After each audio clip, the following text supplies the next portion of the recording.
कोरफडीचा गर, 1 चमचा मध आणि 1 चमचा लिंबाचा रस.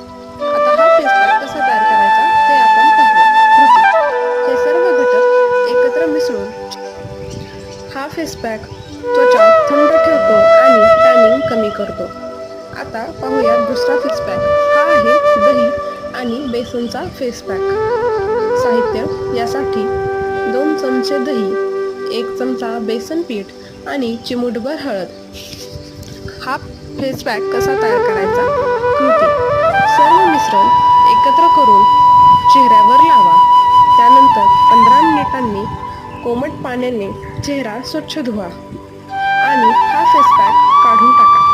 या फेस पॅकमुळे त्वचा उजळते आणि अतिरिक्त तेल नियंत्रित होते.